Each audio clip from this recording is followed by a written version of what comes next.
If anyone would like to ask a question in Urdu, I should permit that, but the answer would be in English for the sake of our friends who don't understand Urdu. I can translate that question into English first and then answer in English. I know it's easy for many people to understand English, but very difficult to express themselves in English, or at least they're shy. So I give you this much license. Yes, please. आप यहाँ आके microphone पर बात करें ना, ताकि record हो जाए. रिकॉर्ड हो रहा है ना यहाँ से आप. फिर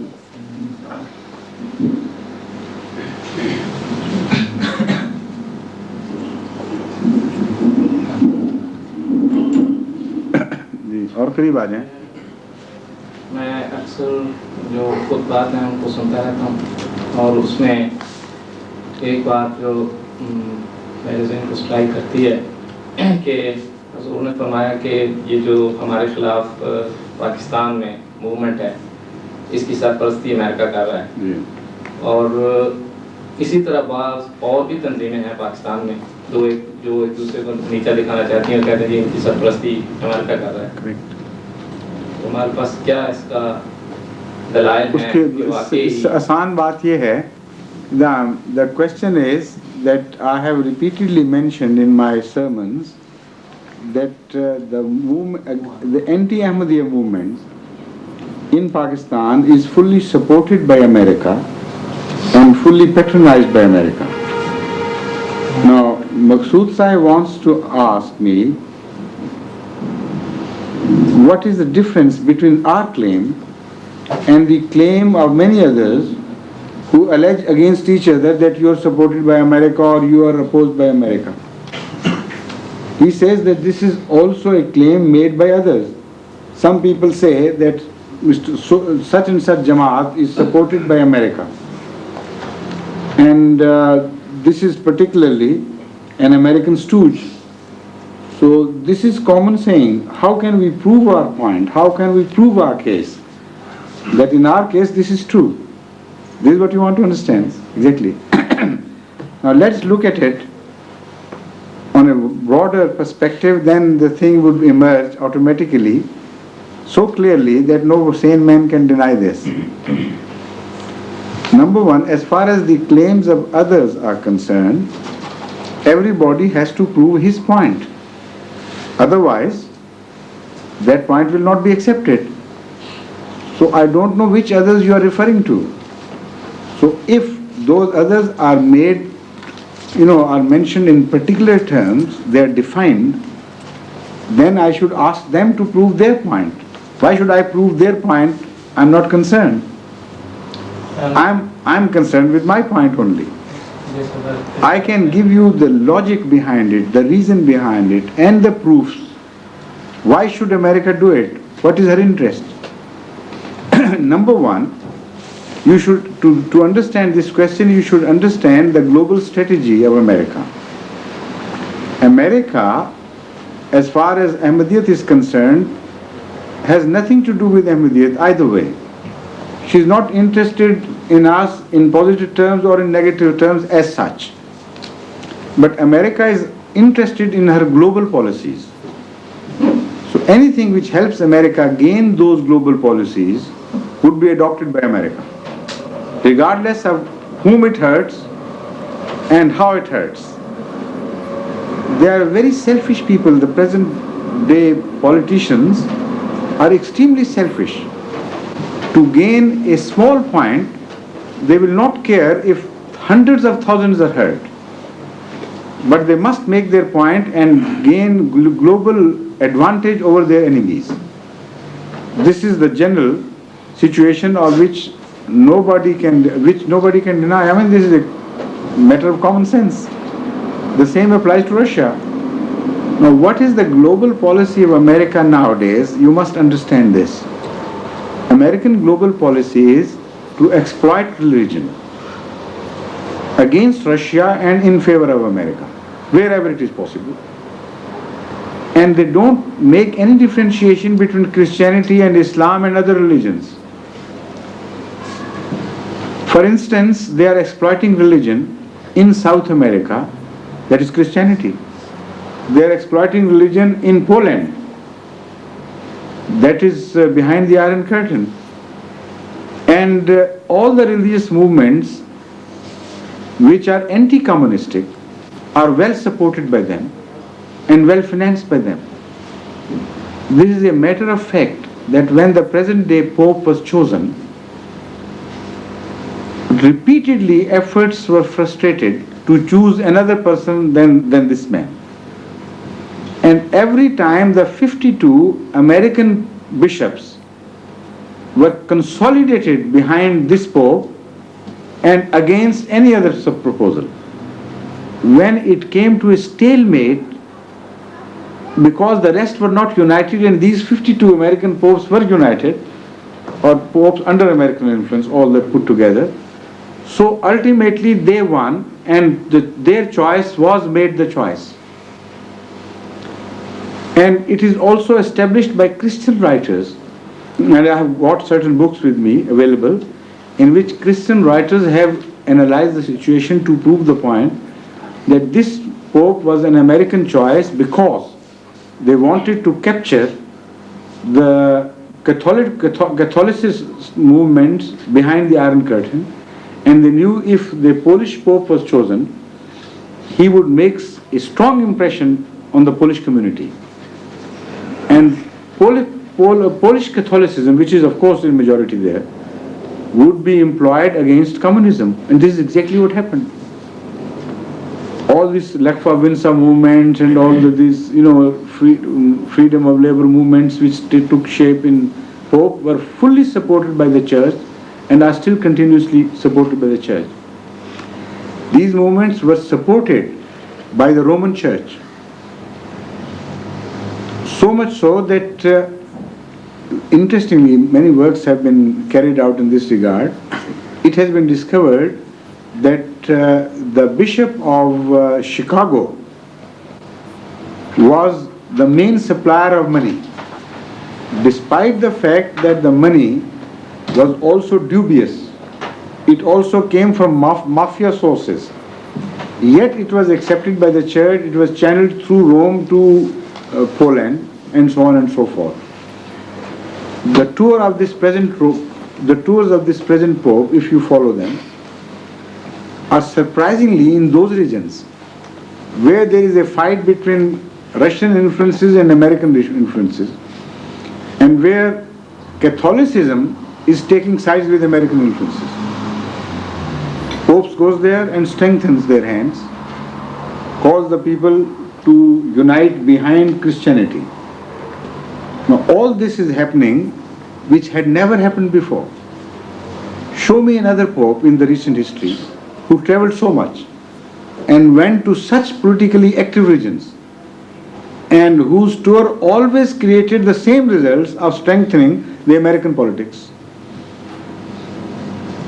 So if this is not proving a case, what else is? Now I turn to a completely different region where Ahmadiyyat also would be found as a small factor.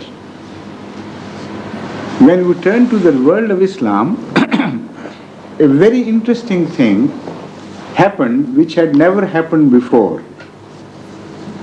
That one of the popes, this one particular, he issued an invitation to the world of Islam to unite in the name of Allah, which is the common factor according to this Pope, between all religions. Of course it is.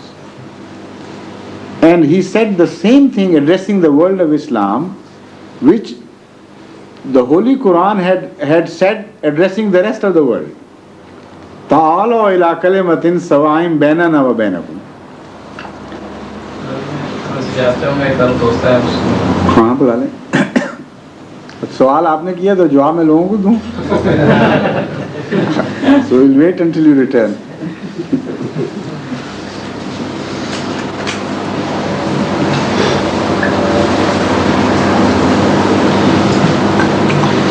Why don't you invite him to come forward and sit closer to us?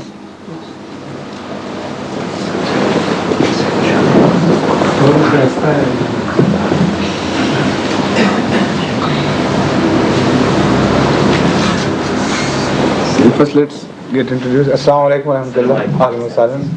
تفضل. Please, تفضل.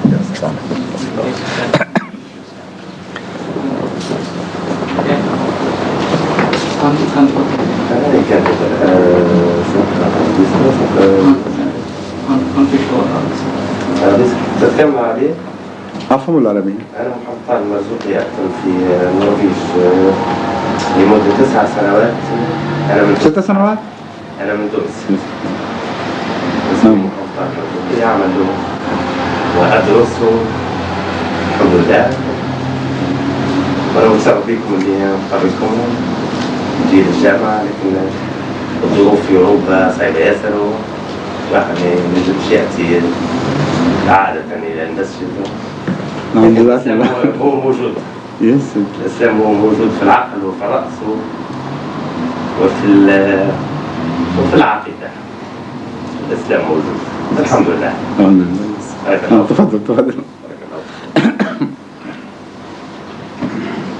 إني سررت جدا مع زيارتكم. بارك الله فيك. أنا سعيد جدا بحضرتكم. جزاكم الله. I was answering to one of his questions. In some of my sermons, I mentioned that America was behind the anti-Ahmadiyya movements everywhere in the world, particularly in Pakistan. I understand. So he wanted to understand why. Why should America be suddenly against Ahmadis? For what reason? So I was telling him because simply it helped her strategic interests. America is not concerned with Christianity or Islam or anything else. No, anything else. She is only devoted to her own selfish political ends. Yes. Whatever helps and whatever is destroyed to help them, they don't care, as long as it helps them. Yeah. I know. This is obvious, you see. Yeah. Now, America, I was telling him that this present Pope is an American Pope. He was chosen with the American bishop's strength, and he has been throughout helped by America, and he's been serving the cause of American interest against Russians. This is also a common knowledge. Yes. Now, a strange thing happened that the dawa which the Holy Quran had issued to Christians in particular and the rest of the world in general was this time taken up by the Pope and not by the Muslims. Yes. That dawa is ta'ala ila kalimatin sawaim bainana wa bainakum. This Pope used the same words addressing the world of Islam and particularly addressing the King of Saudi Arabia. And he said, come on, let us join forces against communism in the name of God, which is common between you and us. So that is the purpose of America, to use religion against communism. And for this, an invitation was issued by the Pope to the King of Saudis. And because King of Saudis is 100% in American hands, 100%. So to support the Saudi king was to support the American cause. To support Wahhabism was to gain strength in the world of Islam and to ultimately to capture the world of Islam. So this is exactly what America is doing. In Pakistan, the present regime, which is the military regime, is supporting the Wahhabis. And it is the Wahhabis which are gaining strength by turning against us. When they speak against us, when they tell the people that we are British stooges, that we are against Islam and this and that, people think they are the champions of Islam, so they get around them. So anything which is said against us in Pakistan strengthens those who say that thing. They become the champions of Islam. And strangely enough, it is the Wahhabis only in this present day which are doing this. And they are fully supported by the government, which is the American government, because all the military regimes in the free world are the American regimes. There is no doubt about it. Not only in Pakistan, everywhere else. Everywhere. The martial law regimes are an American instrument of gaining power in certain regions where they fail to gain power completely through political means. The military is trained by them. The military is dependent on their weapons. The military generals are sent to America and to other Western countries for higher training. The contacts are made. They are fully supported. And after that, a coup d'etat is brought about.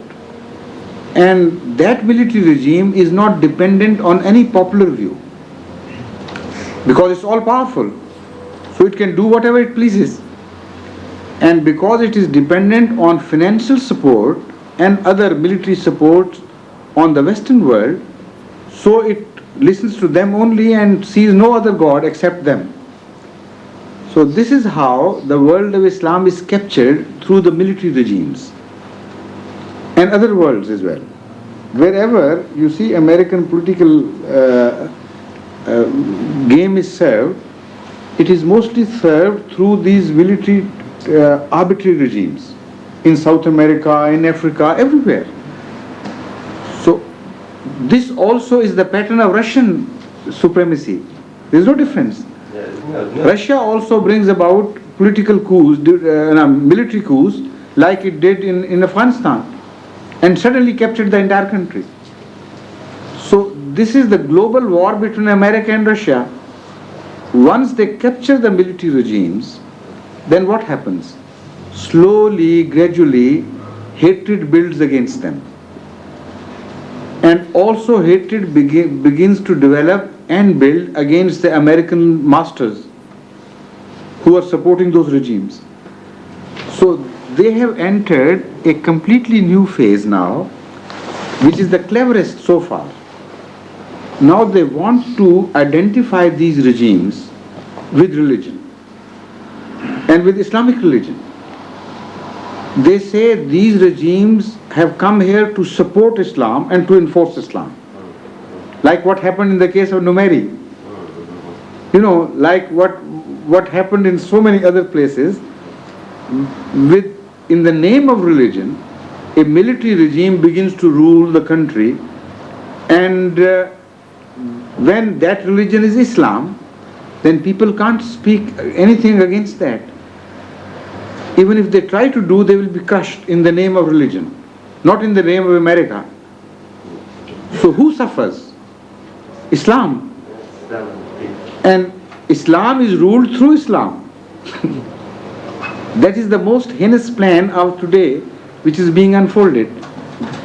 Now in case of Ahmadis, because anybody who begins to hit against Ahmadis, because they are so unpopular, people don't know us. One-sided propaganda is carried out so much against us that anybody who turns against us is supposed to be the hero of Islam. That is enough for him. That is a passport for him to become the hero of Islam. So, and the easiest way, you know, Islam can be served in two ways, in negative way and in positive way. To serve Islam in a positive way is so difficult. If the American military regimes should try to become popular by serving Islam in positive ways, you know what they will have to do? They will have to improve the moral standard of the whole people. They will have to root out corruption. They will have to make them honest and truthful, God-fearing, and service-minded to humanity. This is Islam. How difficult it is.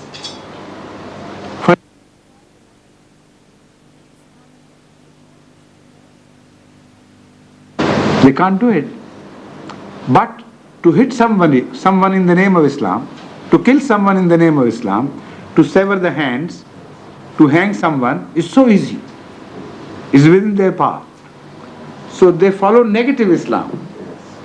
Wherever American Islam is found, everywhere without fail you will find this negative Islam.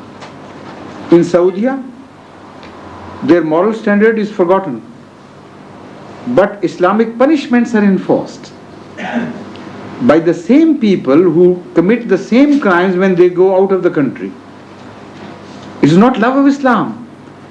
If they had loved Islam, when they go out, why should they spend millions of dollars in casinos? Yes. Why should they spend millions of dollars in building gambling houses, and in spending on horse races, spending on their personal luxuries and building palaces and all that? They don't love Islam. But when they return to their country to enforce their own power and the power of their masters, which is America, they use the Islamic instrument. They say, all right, you violate Islam, we'll sever your hand. You violate Islam, we'll hang you. We'll stone you to death. The terror of Islam is stricken into the hearts of the people so that nobody can rise against them. So Islam is used against Islam. The gain which America has is twofold. Number one, is America begins to rule the world of Islam through Saudi Arabia and other medieval Islamic regimes, through the mullah. Secondly, Islam is brought to a very bad name in outside world. So Islam is hit with the one stone twice. Internally, people begin to hate not America but Islam, because it is Islam which they see punishing them. American hand is hidden behind. And in the outside world, the same Americans show you pictures of horrid things happening in the name of Islam in Saudi Arabia, and cruel things happening in Pakistan and elsewhere. They also propagate what is happening to us in Pakistan, in United Nations, everywhere, to bring bad name to Islam, and while they themselves are supporting the same regimes. All the cruel regimes in the name of Islam are supported by America. Look at these regimes, the list of them, and nobody can deny this fact.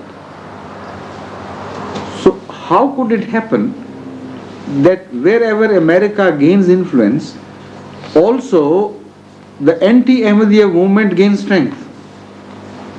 It has not only happened in Pakistan. Recently, America has become extremely friendly with Egypt. Don't you know that? Everybody knows. And recently, 1 million copies of anti-Ahmadiyya book, Qadianism, have been freely distributed in Egypt. Egypt doesn't face any threat from Ahmadis. There are very few Ahmadis there. Why should America do it? Why should anybody do it? In Turkey, in recent years, there has been growing friendship between America and the present Turkish regime. Previously, they had fallen apart on the Greek issue, but now they are becoming again very friendly against Russian threat. And suddenly you see 1 million copies of anti-Ahmadiyya literature being freely distributed in Turkey, while there is no danger as far as they are concerned. No danger from Ahmadiyyat at all. This is just imaginary, visionary. We have very few Turks, we can count them on fingertips, who are Ahmadis. So why should 1 million copies of anti-Ahmadiyya books be distributed free of cost all over Turkey? I can tell you why. It's very simple. It is the work of their intelligence.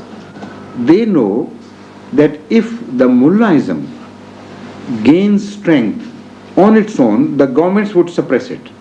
They are afraid of Mullaism, both in Turkey and in Egypt. They know that directly they don't like the Saudi influence to gain power in those regions. Even the Egyptians are very allergic to Saudi influence. The Turkish are historically allergic to Saudi influence.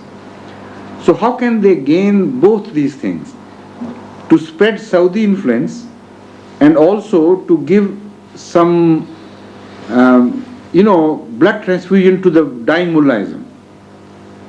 And if they turn against Ahmadis, they can gain both these things.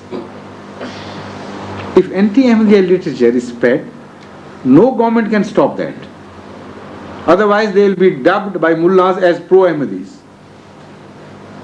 Not even the Egyptian government can interfere in this. Not even the Turkish government can interfere in this. Anything which is anti-Ahmadiyya is pro-Islam. Because it is anti-Ahmadiyya, so no government can dare stop it. And those who publish those anti-Ahmadiyya books, they automatically get introduced to the people. And they are always Saudi mullahs or Saudi-backed mullahs. So in this case, it is Jamaat Islami of Pakistan. In both these cases, the literature which I mentioned was published in the name of Jamaat Islami Pakistan. And everybody knows that they are the stooges of Saudi Arabia, and Saudi Arabia have been spending fortunes on them for the last 30 years. And whichever belongs to Saudi Arabia belongs to America. So this is through Saudi Arabia that they're working. And wherever there is a political influence of America, or America wants to gain political influence, America also wants to spread Saudi influence, so that ultimately they are totally captured. This is not only happening here. In all African countries, this is now happening. In Ghana, in Nigeria, in Sierra Leone, wherever you find Ahmadiyyat spreading, the Saudis are now reaching there and spreading anti-Ahmadiyya literature, building schools and colleges and hospitals, and bargaining with the governments that if you turn against Ahmadis, we will support you financially.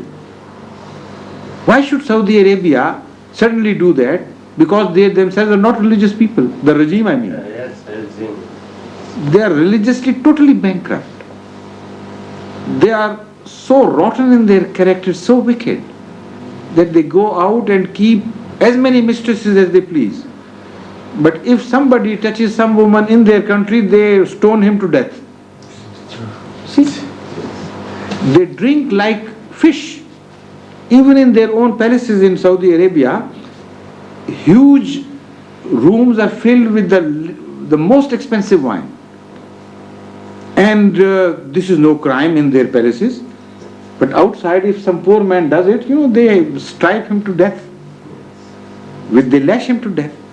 So they are not Muslims, truly and honestly. They don't love Islam. So why should they turn against Ahmadis in Africa? Only to gain power.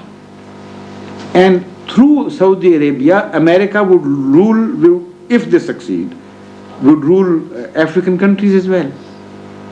Wherever there are Ahmadi influences, now they are positively telling these governments, and some governments are telling us directly. For instance, Ghana. In Ghana, Ahmadiyyat has served the cause of the people for so long, and they are so grateful to Ahmadiyyat that they simply can't turn their backs to us now for the sake of money. And whenever Saudis approach them against Ahmadis, they tell us. They say, look here, this is what the ambassador told us. They want to spend so much money only with one condition, that they should turn against Ahmadis. So this is American stooge. Saudi Arabia is so well known now, American stooge, that nobody can deny this fact. And their influence will ultimately become the influence of America. They will rule the world of Islam through Wahhabism and Saudism. They will rule African countries through this. And to make them popular cheaply, the easiest way is to turn them against Ahmadis. You raise hue and cry against Ahmadis and attach it with financial ties, and suddenly they will say, look here, this is the true champions of Islam. This is what they're doing. And the very interesting trick they play is, they declare us British stooges. To bring us bad name in the world of Islam, they say, the Ahmadis were created by the British. They're the British stooges. The moment an Arab hears it, they say, oh, I hate them, because I hate the British. And they forget the fact that it was the Saudis who were planted by the British, not the Ahmadis. They forget the history so conveniently. I'm surprised. If you know the history, you should support me that to destroy the great Turkish Empire, which was the Muslim Khilafah at that time, they raised the Wahhabis of Saudi Arabia to wage a war of so-called Arab liberation from the Turkish Empire. And they did it, and they overthrew the Turkish rule, and because at that time the Turkish Empire extended almost the whole world of Arabic Islam, so they were too powerful for the British to break. You know, we have got documented copies of the agreement between the British government and the great-grandfather of the present king. And in that document, Sharif Hussain. No, Sharif Hussain was of Makkah. Sharif Hussain of Makkah belonged to the Hassani family. I am talking of first Abdul Aziz. The grandfather of the last Abdul Aziz was also named Abdul Aziz. It was he who first founded this regime with the help of Abdul Wahab, who was the religious leader. Yes, Wahhabi. So both put their weight together and signed an agreement with the British government, which said that we will help you with 500 carbines. At that time 500 carbines was quite some, and so much ammunition and so many £1,000 per year, and as by way of return, what you will do is you will check out this Turkish influence from that region and throw out the Sharif-e-Mecca, and your foreign policy will never be free. Internally you may do whatever you please, but as far as the foreign policy is concerned, that will be controlled by the British. This is a written document in the British libraries for anyone to go and see. And yet they say we are the American stooges and they are the champions of the cause of Islam. See, this is how it happens. After the British lost their power and came down to a smaller size, they handed over all their previous stooges to America. It happened during the last 20 years. Previously, those Middle East countries which were directly governed by the British were gradually handed over to American influences. And the British withdrew because they had become a smaller state. And America had gained a much larger power over the world. So, the same thing happened vis-a-vis Saudi Arabia. It was shifted gradually from the British pocket to the American pocket. And this is no secret, everybody knows it. I mean, the ties are so obvious and so strong now that nobody denies, but originally they are the British child. Now, a very interesting fact which is generally not known by the Arabs is this, that the cousin of the present king, Abdullah, who is also the head of the religious affairs, was trained in the British intelligence school for 2 years. His name can still be seen from the British records of that school. Why should a Muslim warrior who is against the British interest and so all that should be trained in a British intelligence police school? Because he is their agent. So it's not we who are agent, we are not trained by them. How could we be their agent, we who declare death to their son of God? Wahhabis don't. Wahhabis say Jesus Christ is still alive in the heaven, like the Christians claim. It is only the Ahmadis from among the Muslim sects who declare that their only son of their God, so-called God, Jesus Christ is dead. So why should they support a sect of Islam which declares death of their God? How could that sect help them? He is opposed to them, to their regime, to their faith. So we are the least person to be supported by them. Moreover, we are the people who are self-supporting. Each one among us contributes towards the cause. So we don't get any money from anywhere. Why should any government support us without paying any money?